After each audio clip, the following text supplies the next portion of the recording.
बिहार विधानसभा चुनाव को लेकर सियासत अब अपने चरम पर है। एक तरफ एनडीए गठबंधन है तो दूसरी तरफ इंडिया गठबंधन ने मोर्चा खोला रखा है।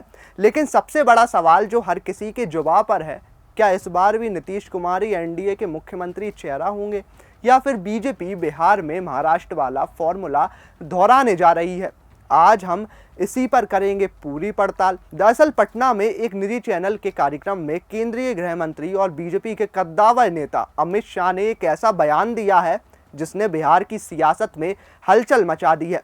जब उनसे पूछा गया कि एनडीए का सीएम चेहरा कौन होगा, तो उनका जवाब था, बिहार में एनडीए की जीत के बाद मुख्यमंत्री का फैसला विधायक दल की बैठक में होगा।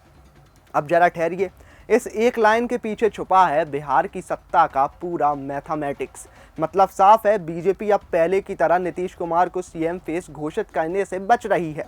अमित शाह ने कहा कि हम नीतीश कुमार के नेतृत्व में चुनाव लड़ रहे हैं, लेकिन मुख्यमंत्री कौन होगा इस पर फैसला चुनाव के बाद विधायक दल करेगा।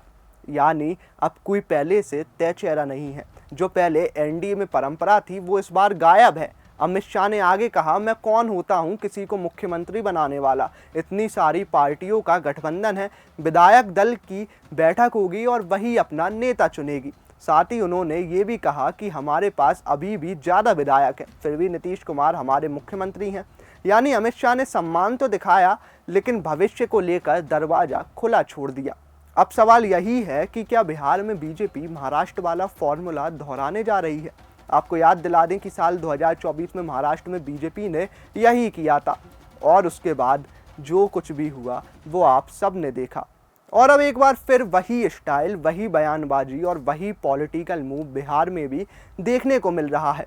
कहीं ऐसा तो नहीं कि बीजेपी नीतीश कुमार के साथ शिंदे मॉडल अपनाने की तैयारी में है, क्योंकि अमित शाह का बयान ठीक वैसा ही था जैसा उन्होंने महाराष्ट्र चुनाव से पहले दिया था।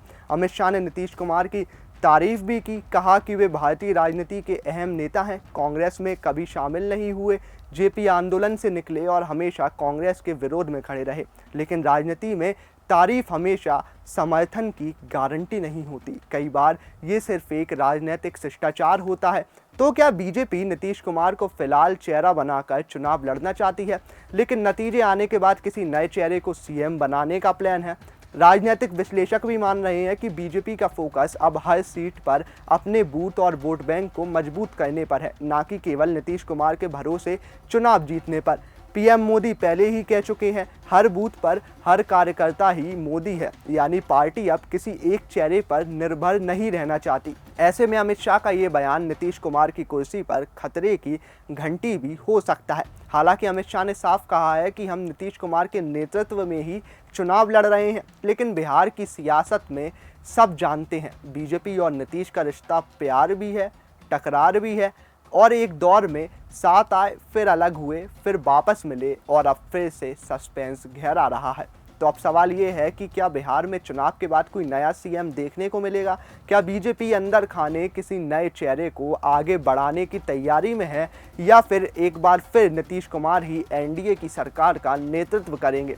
फिलहाल तो अमित शाह का बयान राजनीतिक गलियारों में नए समीकरणों के संकेत दे रहा है। आने वाले हफ्तों में साफ हो जाएगा कि ये सिर्फ बयान था या किसी बड़े मास्टर स्ट्रोक की शुरुआत। आप क्या सोचते हैं? क्या बिहार में बीजेपी नीतीश कुमार को फिर से सीएम बनाएगी या बदल जाएगा बिहार का नेतृत्व? वीडियो अच्छा लगा हो तो लाइक कीजिए, शेयर कीजिए और कमेंट बॉक्स में हमें ज़रूर बताइए।